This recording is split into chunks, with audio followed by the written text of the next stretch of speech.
I suppose you're going to have plump goose with chestnut dressing? Yep. And will you have plum pudding and lemon sauce? Yeah, boy. And candied fruits with spiced sugar cakes? Yeah, regular cop. Are you daft, man? You know I can't eat that stuff. 10 Christmas puddings sitting on the table, and a monster came and ate one in one gulp.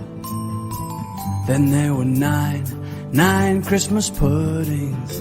Merry Christmas, Merry Christmas. 9 Christmas puddings sitting on the table, and a monster came and ate one in one gulp. Welcome, Figgy Puddings, to Geek Salad episode 243 with Razzleberry dressing. I'm Andy. I'm Mike. I'm Joe. I'm Catherine. And hey, folks, Merry Christmas, Happy Hanukkah, Happy Holidays in general. Noted. Greetings. I trust that Christmas brings you its traditional mix of good food and violent stomach cramp. And compliments of the season to you, Blackadder. May the Yuletide log slip from your fire and burn your house down. As we are going to put an end to the year of 2023, one of our lower output years of podcasting, but for, creative reasons. But we are here tonight to set the table, as it were, and have that discussion, that battle about on the table. Oh, yes, it's a beautiful duck. Yes, it really is. It's but you see, what? It's smiling at me.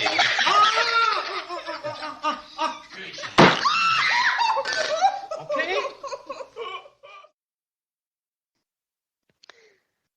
We are going. You have been waiting for this your entire lives, and we will tell you what is right. It's actually kind of surprising how divisive the subject actually is. Oh my God! It's like one of those things. It's like politics and religion. You don't talk about at the Christmas dinner table. Yeah, what's at the Christmas table? Exactly. That. Well, we did have one piece of social media feedback for this, and it was kind of like this was just like our good buddy Kurt Smith at Swayze of Arabia. I asked, what do you want on your Christmas dinner table? Kurt replies with ham, mac and cheese, King's Hawaiian rolls, and pie. So, okay, yeah, I'm down for the. Yep, go for it, Mike. I'm down for the ham and the Hawaiian rolls. Mac and cheese, not for Christmas. Yeah, that's a Thanksgiving kind of side. Well, haven't you ever heard Christmas in Hollis? Christmas time. Unless you're chicken, collard greens, something, macaroni and cheese. I'm sure Catherine's husband would be able to recite the entire verse. Maybe. Yeah. No idea. Yeah.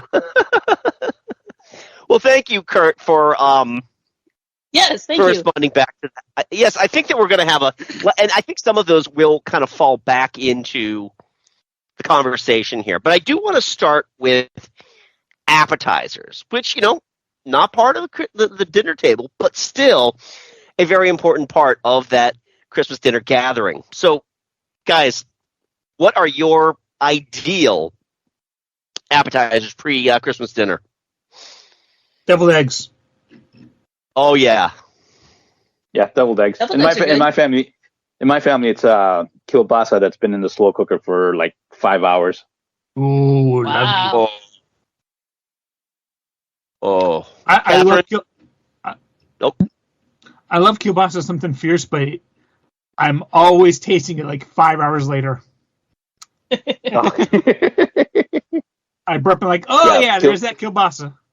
Yeah, kielbasa slow.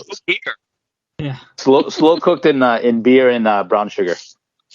Wow. Oh, lovely. That does sound good. Oh, it's Yeah, it's so good. Oh, well, I am married to a man who works at a cheese shop, so he gets to buy the cheese and everything with the employee discount. Wensleydale? So sometimes they have Wensleydale. Yes. I haven't tried that yet. But no. Yeah, yes, that's my name, Wensleydale. Oh, if they had a nickel for every time anybody came in either quoting that skit from Monty Python or anything from Wallace and Gromit, they'd have a lot more money. But no, like my husband prepares a cheese platter every year. Lovely. And he's been working on upgrading his game, and my stepmom saw the pictures of the Halloween platter, and she's like, "Can I have the googly eyes at Christmas?" And he was like, "All right, gotta find them." Nice. But yeah, it's so Yeah. gonna have a Muppety cheese platter this year. But yeah, we always have a cheese platter, crackers, fruit, some grapes, and he's been big on the cotton candy grapes lately. Oh, okay. And some berries. Lovely. Now I'm with y'all on the deviled eggs because 2 scrambled eggs, sure. 34 deviled eggs. You son of a bitch! I'm in. I am all in. Oh, I'll feel like I'm a big fan. I will feel like Nuts. I will feel like garbage in the morning, but god damn it, they'll so good. Yep. Hell yeah. Yep. Assorted nuts, got to have those out on like 5 different plates, as well as like a dish of candy. You have to have M&Ms out. Well, actually, my sister usually has a dish of candied almonds. Oh yeah. Oh, okay. Oh, My husband sometimes gets my husband gets fried almonds from the shop. Ooh. Oh, Never nice. heard of it, but I want it now. I want it desperately. Yep. Come by the shop. They'll hook you up. Oh, whenever my sister hosts Christmas dinner, her husband makes scallops wrapped in bacon. Yeah. And it's like the big thing. Yeah, those are really good too. But I always feel like I should be at a wedding or something like that because that is such a wedding pass around hors d'oeuvre. Mm. But now, what are we washing this down with? So let me ask you, what is your beverage or cocktail of choice pre-dinner? Personally, I like the red wine. Okay. You see, in my family, it's a White Russians. Really? Oh God, yeah. Oh, my uncle loves White Russians, and that's if he's drinking White Russians, everybody's drinking White Russians. Got it. Crazy. The easiest fucking hillbilly cocktail to make in the goddamn world. Oh, hang on. I've got something else for that. Not quite as hillbilly, but my husband did introduce me to the Gauss rifle. Okay. Explain. It's called the what? Oh, and it will kill you. So you take you vodka and peppermint schnapps, and you put them in the freezer overnight. And then you do 1 part and 1 part peppermint schnapps. And if you want to be classy, you serve it with a peppermint cane. Oh. It tastes really good, and it will knock you on your ass. Okay. Oh. I'm trying to imagine that. And I do have both peppermint schnapps and vodka at home, so maybe. Now, of course, I got to throw in the Puerto Rican side of my family, and that's the Puerto Rican eggnog, coquito. Oh God, yeah, we're gonna make. If I wasn't such a dumbass to get COVID, I would totally be drinking coquito right now. Oh, what's coquito? Yeah, what's coquito? It is a Puerto Rican, basically Puerto Rican eggnog. It's made with like rum, pineapple, coconut, nutmeg. Yeah, it's basically eggnog, but with a shit ton of rum and coconut. Yeah. Isn't that what you do to eggnog? Is you add brandy and stuff? But this is different. This is coconut. It's different. It's different. It doesn't. They call it Puerto Rican eggnog, but it's not really eggnog. Okay. It sounds like the love child of eggnog and a pina colada. Yeah. Yeah, pretty much. Yeah. No, that's a good way of putting it. Yeah, exactly. It's thicker than a pina colada. We make it by the pitcher. We love coquito. But no joke. That's Puerto Rican tradition. Yeah. We're gonna have to share recipes in the notes of this episode. Absolutely. I will I have an entire Google folder filled with cocktail recipes. I know coquito's in there. Awesome. For myself, I'm like, if I'm not drinking red wine, because I will just solely drink red wine during dinner, usually beforehand I'll have a glass of whiskey. And it really doesn't matter what kind of whiskey, it just has to be whiskey. I'll have like a gin and tonic. Yeah, I don't know. That's like at that point I want something warm. It's Christmas. I want the warm stuff. And like I'll even drink like the shitball whiskeys as well. I'll drink Doc McGillicuddy's or Dear Evan Hansen or whatever the hell that bourbon is. I'll drink any of that stuff. But the thing is, with drinking the White Russians and then the coquito and stuff like that, I mean those are heavy drinks. Yeah. And they fill up your stomach. A gin and tonic is just kind of a nice like refresher. Oh, it's a very nice refresher. It also means I don't have to dirty a shaker either, which is a big plus for me because I'm lazy. Right, exactly. But I'm interested in what Mike, because I know Mike's not a drinker. So hold whatever you were going to have as your beverage of choice, Mike. Because I got one question I got to ask the alcoholics in the group. What do you put in your eggnog? Your eggnog proper.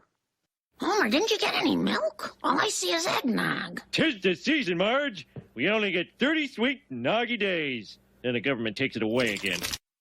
What is your liquor of choice? I don't like eggnog, so. What are you doing, Joe? I drink almost no eggnog. I've tried putting brandy in it. It's it's fine. I like have I have a glass. I do have a friend that's like said that it's not available all year round, but this coquito thing does have me very curious. I might be changing my ways. I will. I'm going to probably pull that up in just a few, and I'll share it with the group.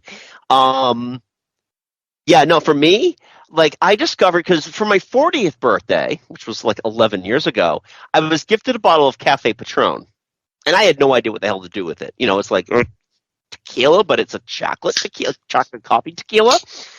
So I decided, let me put a shot of that into the eggnog, and god damn, I had so many converts by the end. And I mean, the bottle lasted me like 8 years because I love eggnog. It was one of my father-in-law's favorite things, and the government gets rid of it after 30 days, so you gotta drink it. But now. And Mike, this is a bottle of something you gave me, Mr. Black coffee liqueur. Oh, also goes well with eggnog. Interesting. I can see that, Mr. Black.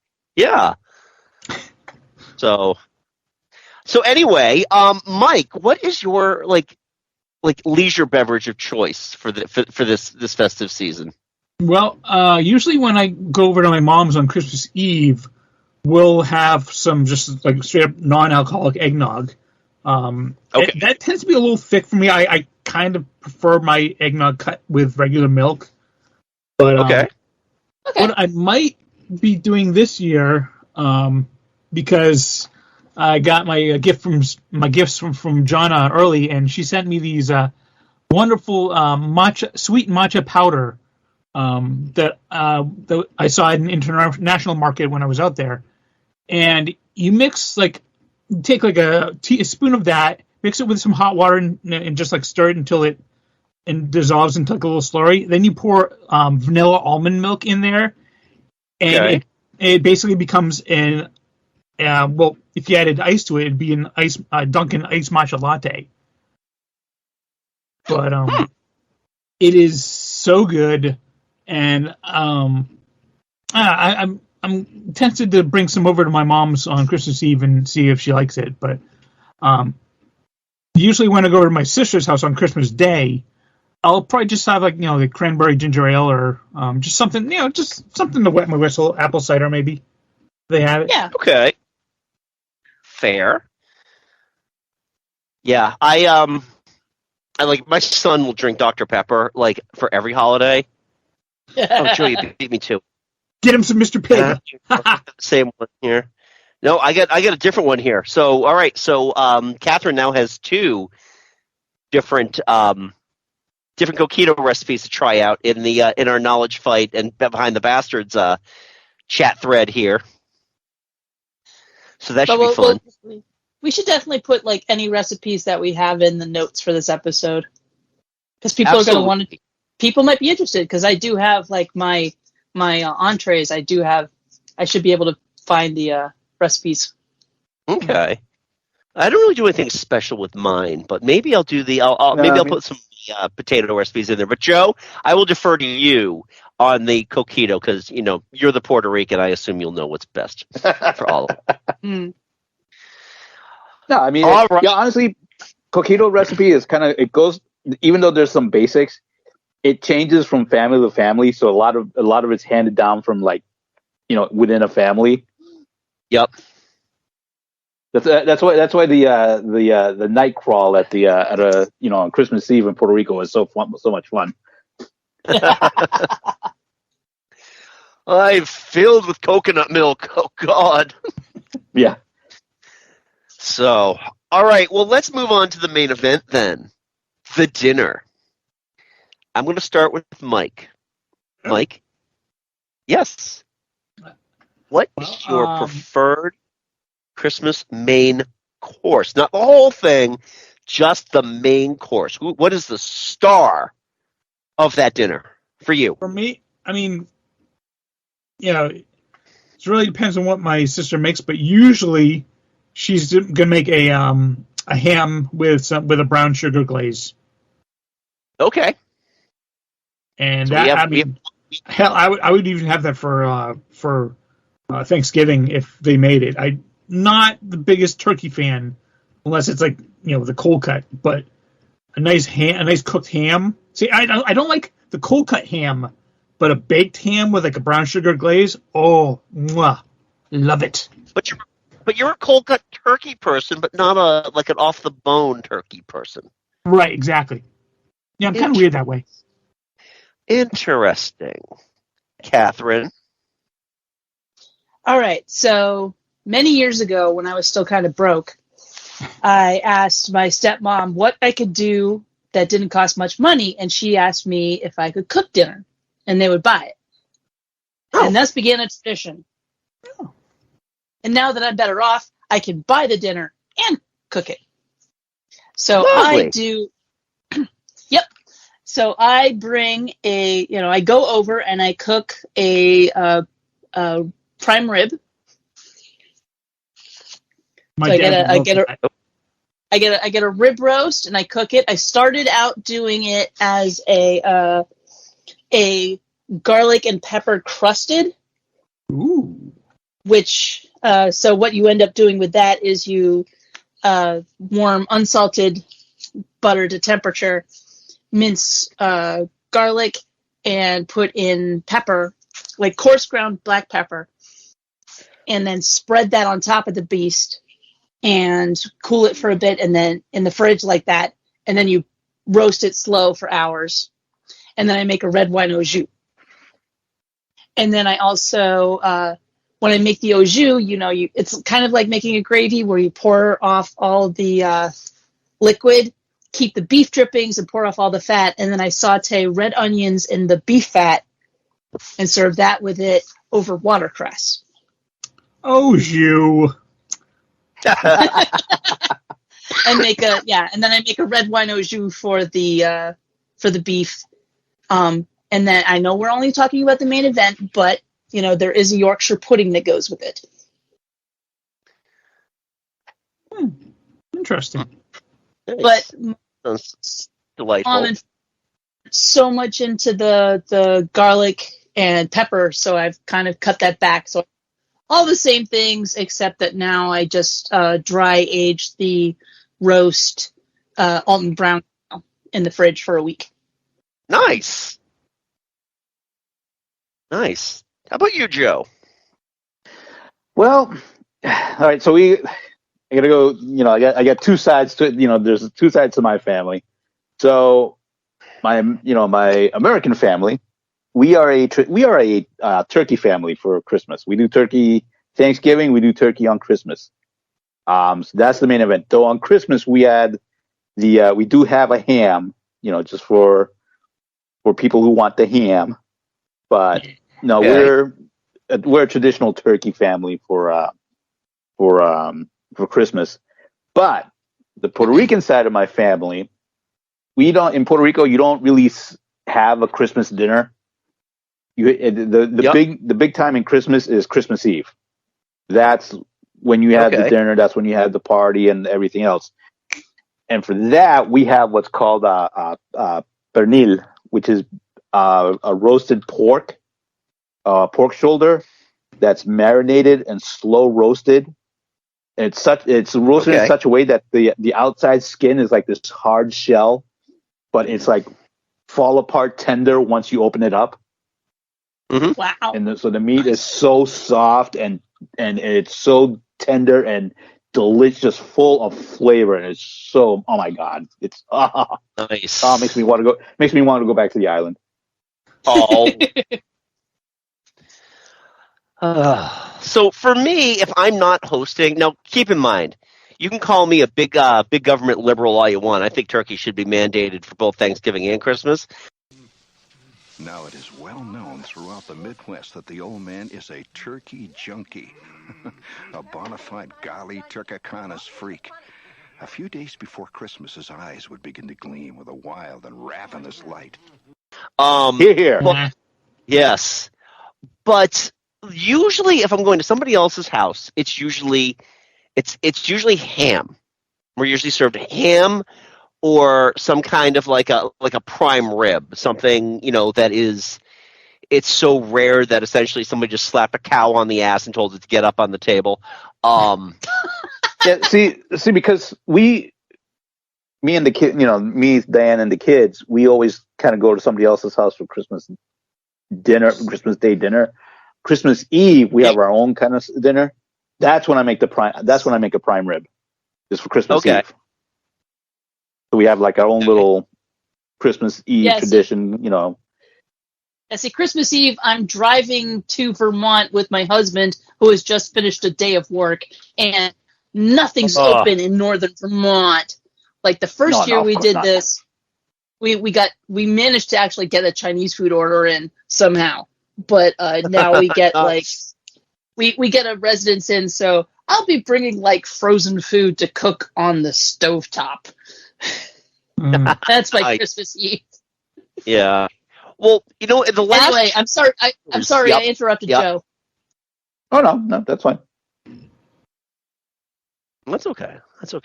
So the last 2 years we've hosted, we hosted 2021, we hosted 2022, and I make roast beef.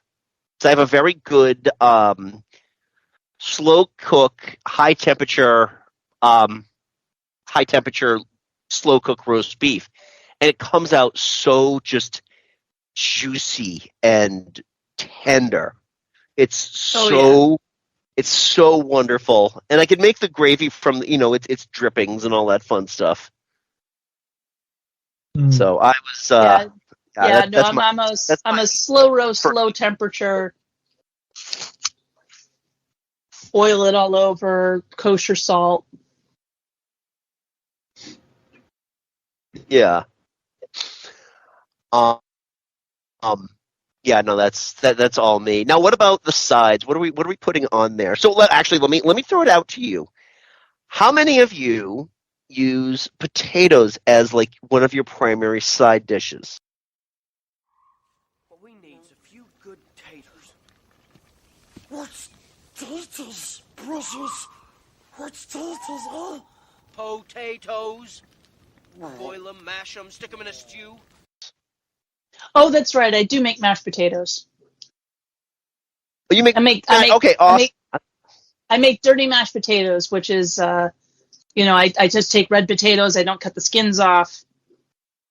Boil them, mash them, sometimes add in garlic, but again, my parents not so much into garlic, so Boil them, mostly mash them, just make- stick them in a stew. I don't put them in a stew. I'm making a roast. I'm making a prime rib. Sorry, I totally know what you're doing. But yeah, no, I boil them and then I mash them. A potato masher, fork, whatever, and I just add enough butter and milk until it looks right. And mine tend to be kind of fluffy. Nice. Yeah, I'm a big fan of the of using an egg beater to like mash the potatoes, to kind of whip them up. Oh, you make whipped potatoes. Yeah, as opposed to like just using a masher.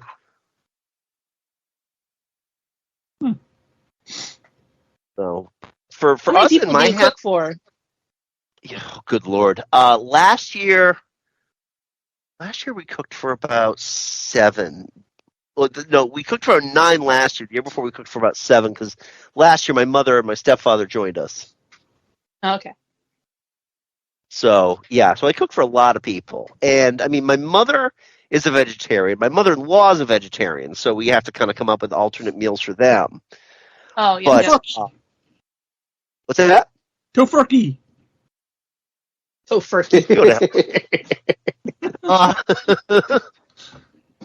What we do with our potatoes is we found this really good Jamie Oliver recipe one. So, like the first year we hosted like the big family for Christmas, we were on YouTube looking at all these different videos of all this. We took a shine to a lot of the Jamie Oliver recipes, but I found this one Gordon Ramsay recipe for Yorkshire pudding. And the only reason I'm sharing this is because I just have to share the experience of watching and obviously coked up Gordon Ramsay at what I'm going to assume is 3 a.m.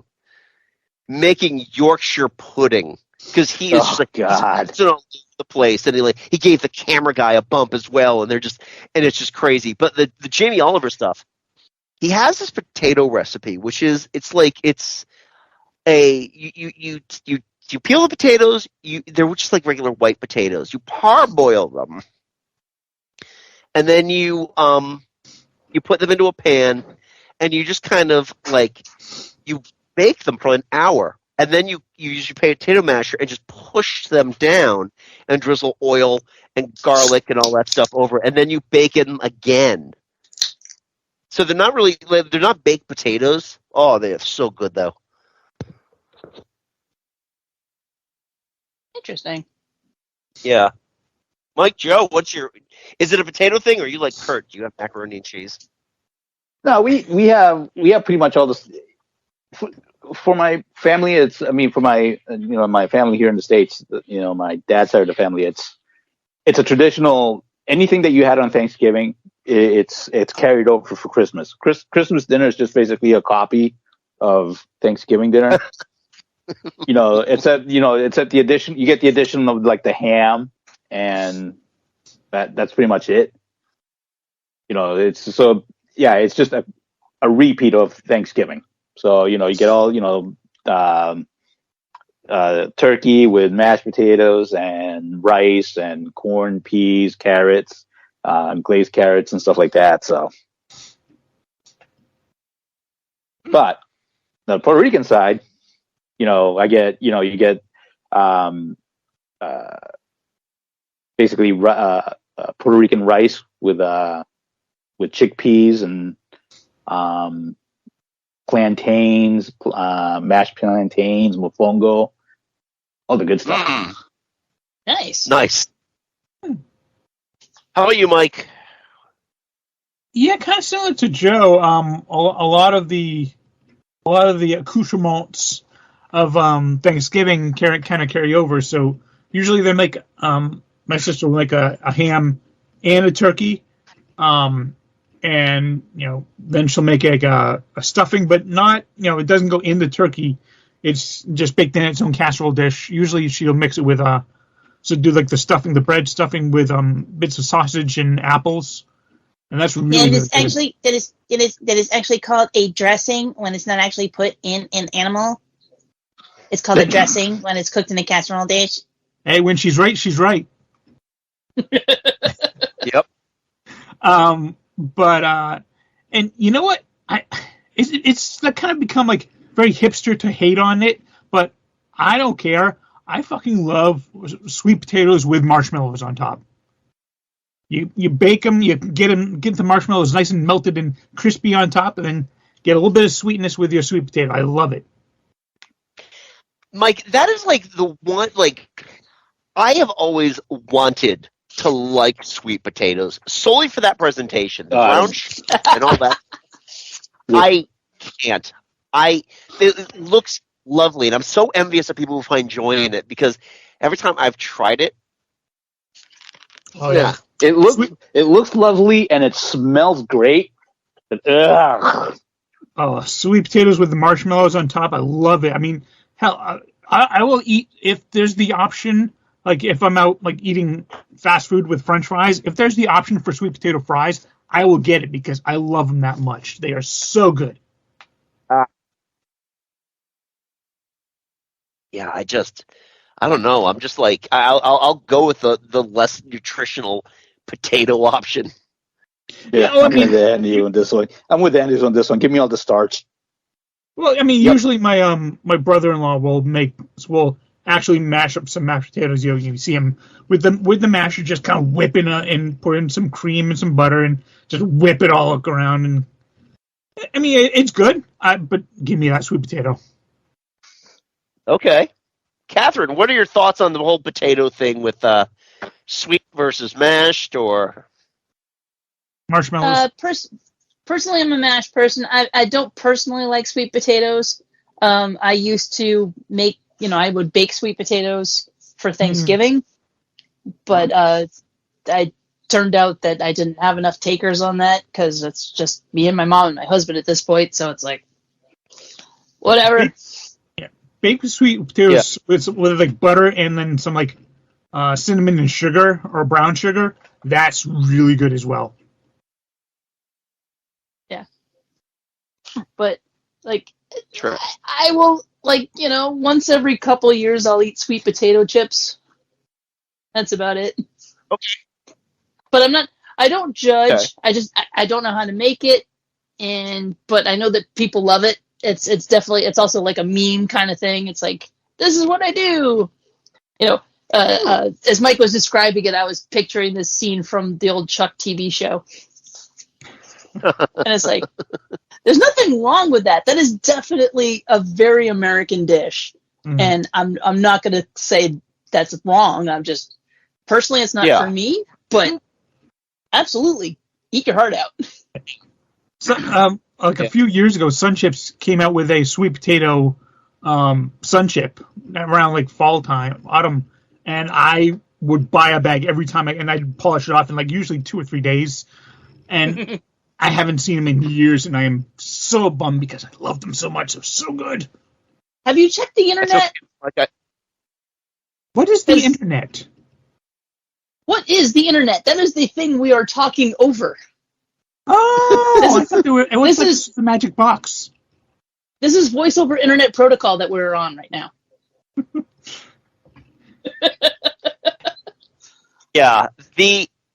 Mike, don't feel bad because I'm still looking for those KFC Ruffles chips. I ain't never been those. Hey, Vermont Country Store stopped selling Charles chips, but I just went to charleschips.com. Well, that's Charles chips still exist. So I ordered a from box. the Vermont Country Store, Catherine. Like other than the Charles chips, have you gotten any other type of food from Charles chips? From Charles Chips? No. I just get Charles Not Chips. From Vermont. From Vermont Country Store. Yes, sorry. Oh, yeah, I get they have like a linguine pack that is, or fettuccine, that is like lemon and squid ink. Oh. Mixed. Interesting. Intriguing. Oh. Yeah, squid ink pasta, that squid ink pasta that I get at Vermont Country Store, like it smells kind of fishy when you cook it, but it just tastes like pasta. However, the lemon one in the package does preserve a little bit of the lemon flavor. Okay.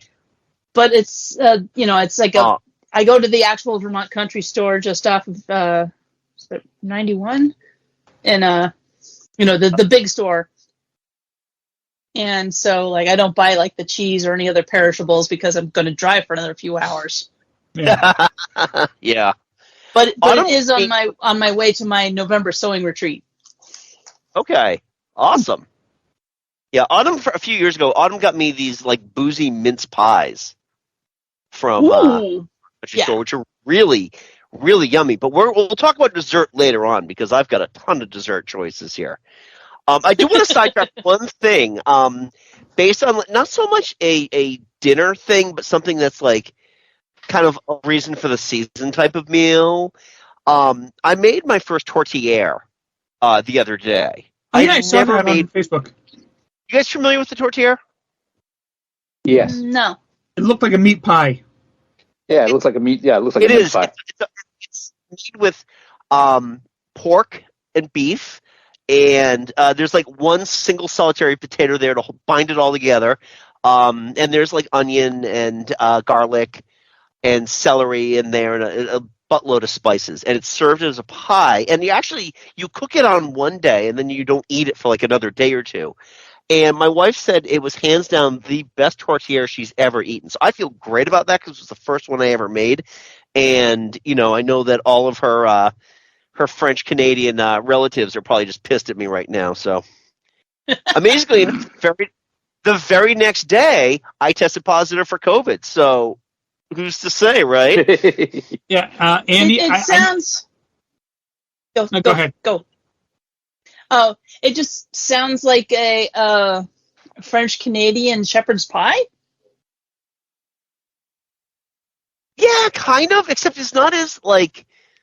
There aren't as many vegetables. It really is a meat pie. It is a lumberjack pie because like a shepherd's pie, you've got like there's a bit of a gravy in there and you've got all the big chunks of vegetables. Everything here is like there's a couple of root vegetables in there to give it some flavor. And that by root vegetables, I mean onion. Sounds. And unlike unlike a shepherd's pie, it's actually in a pie. It's actually like got flour and it's covered. It's not just like mashed potatoes and meat in a casserole dish. It's an actual pie. Right. Okay. Right. And it's like it's kind of like what you do with a shepherd's pie once you've baked it is you mush everything together. But no, I make the Alton Brown shepherd's pie from the Sweeney Todd episode. Oh, from the book. I don't know if any of you guys ever had the Game of Thrones murder pie that we made a few years ago. It's a meat pie, but it has a lattice of bacon. Oh, wow. Did you have was that the one that you guys hosted a party? Yes. So I probably tried it, yeah. Okay, because we were having a watch party for Game of Thrones, so yeah. It was quite good. So anyway, back to that sounds awesome. Oh, well, I call it the murder pie. It's just a meat pie. But, like, we made it for Jim once, and Jim was like, oh, can I have another slice of the murder pie? I'm like, absolutely. Meat sweats death pie. Meat sweats. Yeah. Andy, I realize that you're making these, but I also know that your wife played Mrs. Lovett, so I'm not having any meat pies in your house. I'm sorry. Fair. That's fair. Mike, that's understandable. And I understand that thought will be lingering for the rest of your life. Oh, yes. Anyway, yes. So anyway, are we done with our dinner, our entrees? Are we ready now to move on to dessert? That's the fun part. And I got a question for everybody. Who here has had figgy pudding? Nope. Nope. No, but you better bring me some damn figgy pudding. I have made Autumn has made it every year for the past 3 years. And what's in it exactly? Actually, I don't even know what it is. So it's a blend of. Well, actually, it's a blend of different like type of dried fruit. The recipe we have has like dried raisins, yellow raisins, currants. It's got some nuts in it. The thing is that first of all, everything is kind of cooked in like a beef suet as well. Well, it's not cooked in it. Okay. It's kind of like the suet is chopped up. so that when you bake it, the suet kind of binds it all together. It was funny because a few years ago when we were looking for decent recipes for it, we went on YouTube where we go for all of our recipes, and we found this woman who was like this Irish expat living in Canada, and she was so fucking pissed at like that there was nothing at the grocery store that she could make it with. She's like, well, normally I'd be putting these currants in here, but the grocery store around here doesn't have it, so fuck, it's more raisins. Here's some more fucking raisins. Okay, now you need some Guinness in here. How much are you willing to give up of this Guinness? Ah, fuck it, I'll give it. You've got 3 tablespoons of the Guinness. I don't give a fuck. Give me another Guinness. It's like really fucking angry. But yeah, that's talk about that goes in it. It's there. You do put a dark beer into it. Like, I love when my wife makes the pudding, because that gives me the excuse to then go to the liquor store and buy the whole 12-pack of Sam Adams, winter beverages, because like an old timey porter or a old Fezziwig is going to end up in there, and the rest belongs to me. Right. You haven't thought this through. Nope. Drink like 1 or 2. Yes, I have thought this well through. I've only had like 1 or 2 old Fezziwigs a year. I can't buy a 6-pack of that shit because it'll just sit there. Then all of a sudden it becomes like what my stepfather does. It's like, hey, Andy, want a beer? Yeah, Mike, it's 80 degrees out. What do you got? Oh, good old Fezziwig. Fine. Fine, I'll drink the bread. Only partially vinegared at this point. Well, it's beer. It doesn't. Honestly, it holds up. But the thing is that, Mike, the old Fezziwig, winter beers in general are heavier. That's why I make the joke. It's like, okay, it's like bread in a bottle, because they're heavy beers. They got to stick to your bones in the, during those cold winter months when you're going to chop wood and slay a wolf for dinner or something. I don't know. You have to do it well plastered. Yeah, well, exactly. How the hell else would you do it, right? Oh, I did love the reference about Christmas being on the Pod Save America podcast of Christmas being the melding of gay and straight culture. Because you go out in the cold and cut down a tree and then decorate it with sprinkling lights. I like that. And then you go out again and brave the cold to sing 3-part harmony outside of an old folks' home. That's good. Yeah, I love it. I love it. That's awesome. So, all right. So I'm the only one who's ever had a figgy pudding. So, and you brandish it, then you light it on fire. Yep. I only know about figgy pudding from the Muppets album with John Denver. Yep. Bring us some figgy pudding, and this piggy comes in and is like, piggy pudding? No, it's made of figs. Figgy pudding. It's made from figs. Yeah, figs. Oh, okay. And bacon. Why? Bacon. So, yeah. All right. How about mince pies? And we're just, on the topic of old-timey Christmas foods, and I mentioned them earlier. Have anyone here ever had like a little mince pie? I did it at the Highland Games in Vermont. Or New Hampshire. No, New Hampshire? It's not, yeah, it's not a meat pie, is it? No, it's mincemeat pie. Yeah, so it's mainly nuts. It's like chopped up nuts that have been like cured, usually in alcohol, and it makes like this nice. I don't call it a mush, but I really can't think of anything else to call it. And in fact, what we did was when we make them, we make some regular ones because my nephew loves mince pies. But they're little things. There's like little handheld pies. So we make those and we put a little star on the top of those, and then for the boozy ones with the rum in them, we put a little heart on there because I heart rum.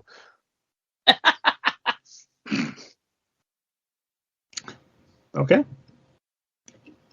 Yeah. Oh, you're missing out. Oh, You would honestly, Mike. I think you might like a mince pie, like a straight up non-boozy mince pie. I think you might actually enjoy one.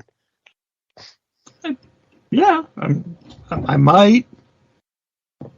You can always try it and go and decide.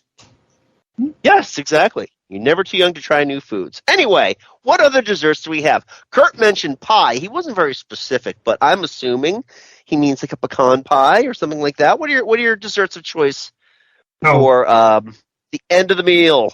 Pecan pie. I love pecan pie. Yeah, I used to make a actually really killer pecan pie. I haven't made it in years, but back in the early days of the Food Network, there was a show called Taste with David Rosengarten, and he actually had a episode where he made a pecan pie, and I downloaded the recipe and I pointed it out, and for the longest time I made it. You actually make it with a double boiler so that the cane sugar, the cane syrup, doesn't like boil or get too hot. And yeah, it's been a long time since I made one, though. Much easier to grab one from Hannaford. Yes, exactly. So let me ask you a question, Mike. Yeah. Hot or cold? Or warm or cold? Not hot. It's like molten lava when it's hot. Warm or cold on that pecan pie? Oh, you know what? I love pecan pie so much, I don't really care. If it's warm, then you got to have it with either ice cream or whipped cream. If it's cold, then definitely just whipped cream. Okay. Fair. All right. Joe, Catherine, what's some of these desserts that you're... Let's see. I make a chocolate fudge pie with a homemade whipped cream that's chilled. Ooh. Yummy. Okay. Wow. Let's see. And then Diane makes a cannoli dip, which is a sweet cannoli dip. So then you can take like the actual cannoli chips, and then you can do, it's got chocolate chips and stuff like that. But then you can take the cannoli chips and dip it into this dip, and it's just it's so nice and sweet. Oh, so good. I do love. And then, but other than that, my family does like traditional, like apple pies and traditional pies. Nothing too extraordinary. Yep. So, what about you, Catherine? Excuse me. All right. I'm going to tell the sugar cookie story. Ooh. So, my mother every year loved making sugar cookies. We do, it's the roll cookie recipe from The Joy of Cooking. So that when you cut it out, like with the cookies, the cookie cutters, they don't really grow much, so they maintain the shape and preserve the essence of the cookie cutter. And when we moved to Acton, we redid the kitchen. I mean my mother, because I was 7. Got the kitchen done, and she designed it specifically to have a big space, and it ends up being like, a casual weekday dinner eating space, but a big space for like rolling out the cookie dough and cutting out the cookies, and then you can bake the cookies and decorate the cookies. And you then ice the cookies with just a mix of, my mother did powdered sugar and water. I do powdered sugar and skim milk. Mm-hmm. And then like whatever sprinkles and whatever you want to do.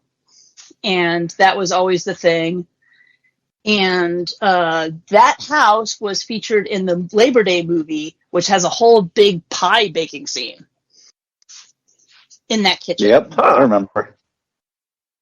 And that was the kitchen I grew up in.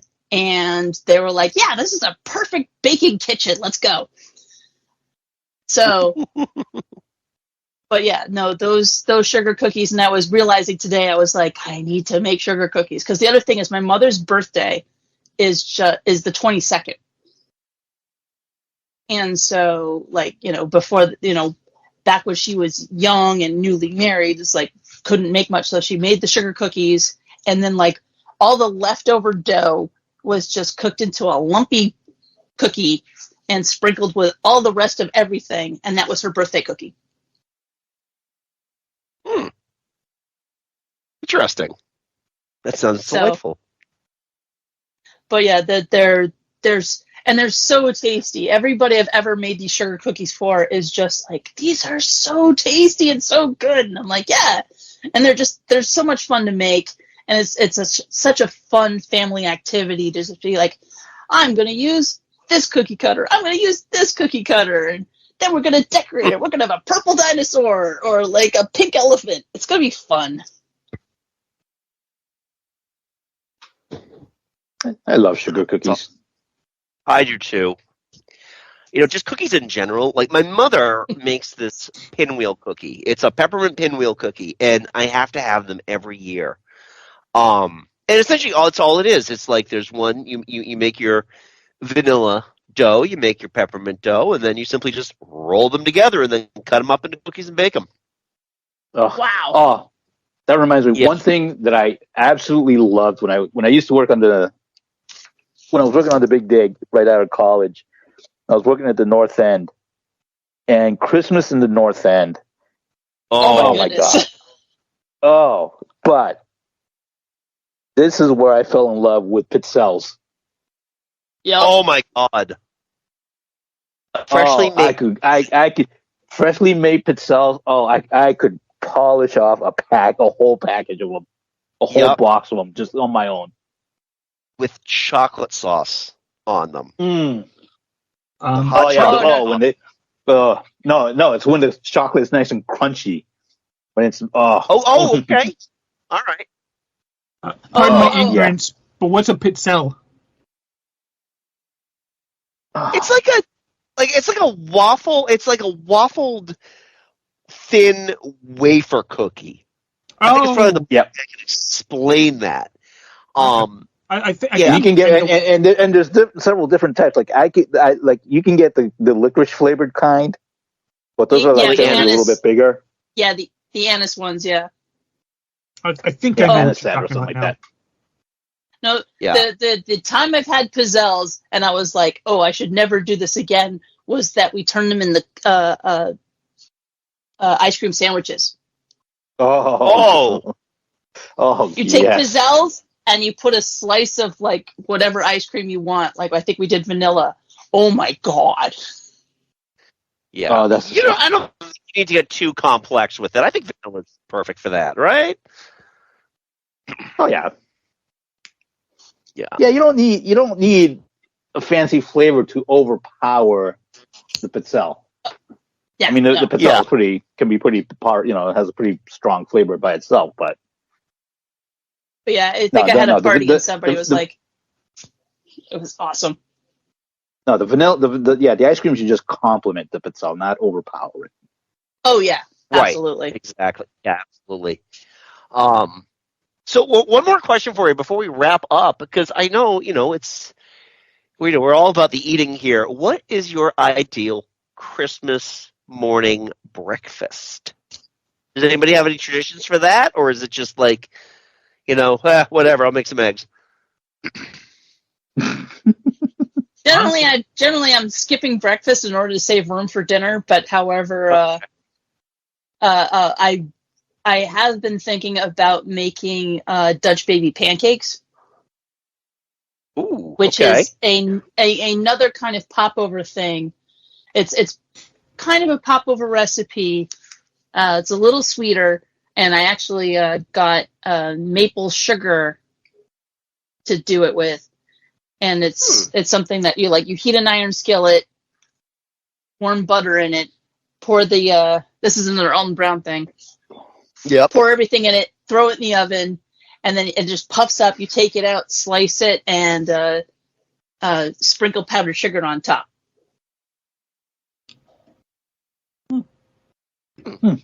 Sounds delightful. We'll have to try that out at some point now. Yeah, no, I'll usually make a French toast casserole. Ooh, that's delicious. French toast casserole, and then like a potato, like a hash brown potato and breakfast sausage casserole in another one. Oh, that's Nice. delicious. Yeah. How about you, Mike? Yeah, I'm going to my sister's to have one Christmas meal. Then I'm coming to my father's and having another Christmas meal. So I'm not having a whole lot of big breakfast. No. A power bar will be good. But when it comes to desserts, I did have one more that I like to do. I like to have in addition to pecan pie. My sister, she doesn't work in a kitchen anymore. She used to work in actually a bakery, but she still really pulls out all the stops. She has tons of pies and desserts and all that. But one thing that she only makes at Christmas, and I always I've mentioned this before. She makes these little cream cheese tarts. They've got like a little vanilla cookie base, and then like kind of a cream cheese, cheesecake kind of filling. Then she bakes that, and then when it comes out, it has this little indentation in the top. So you put some like cherry or blueberry pie filling right in the top there, just like three cherries or blueberries, and then they're so fucking good. I always I bring just like a container along just so I can like stash a whole bunch, bring it here, put them in the fridge, and then just make them last as long as I can because they're so good. And she only makes them at Christmas. Wow. Nice. Yeah.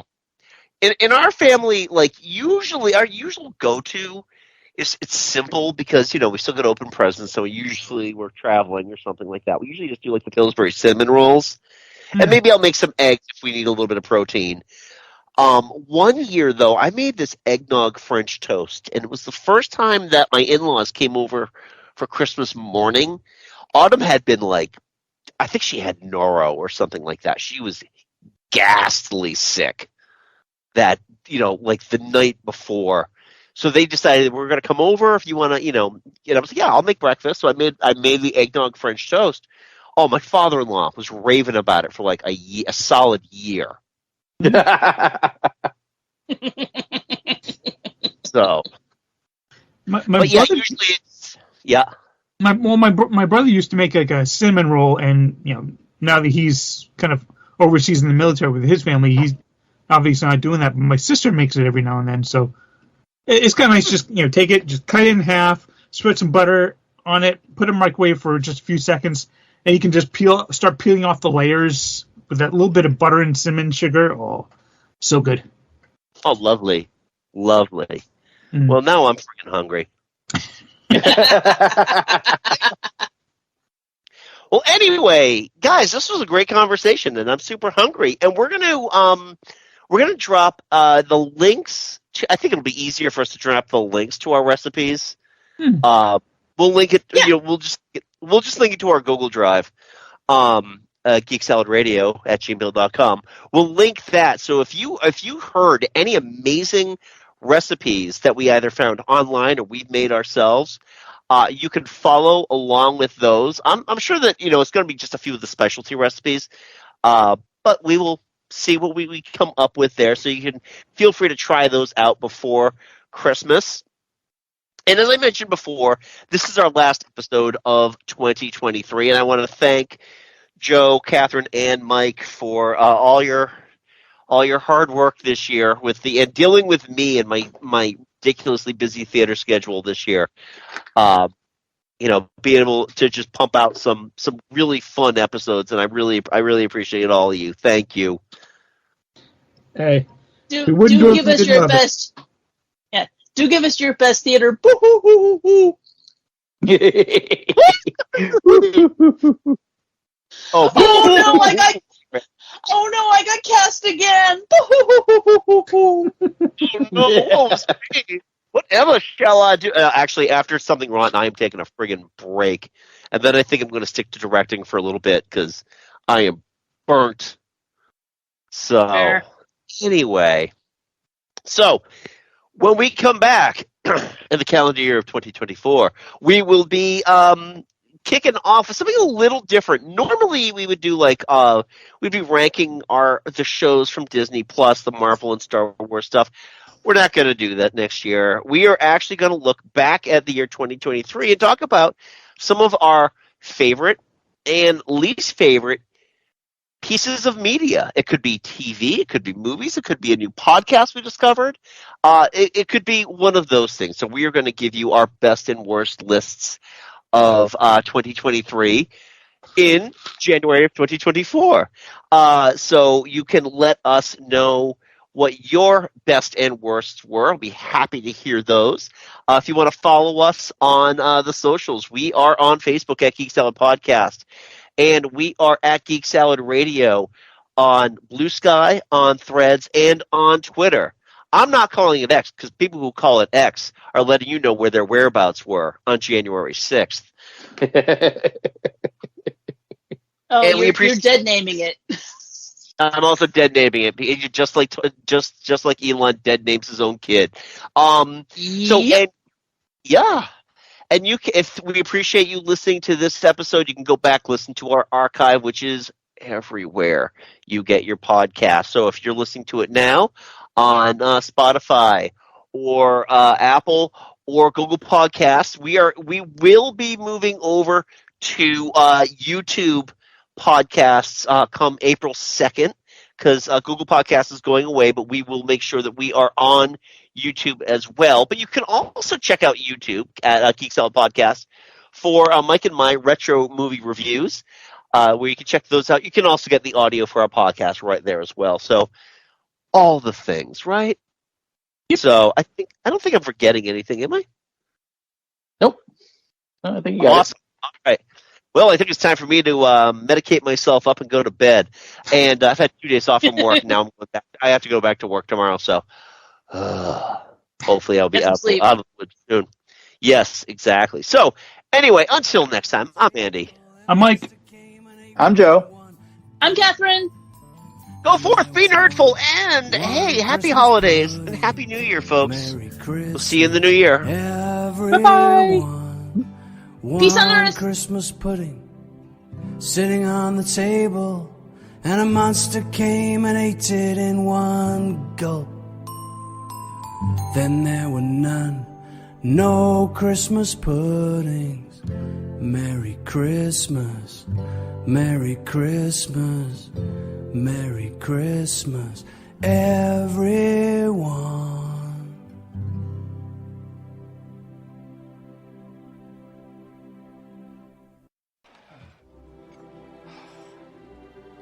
Catherine, this turkey tastes half as good as it looks. I think we're all in for a very big treat. Save the neck for me, Clark. Okay, Eddie.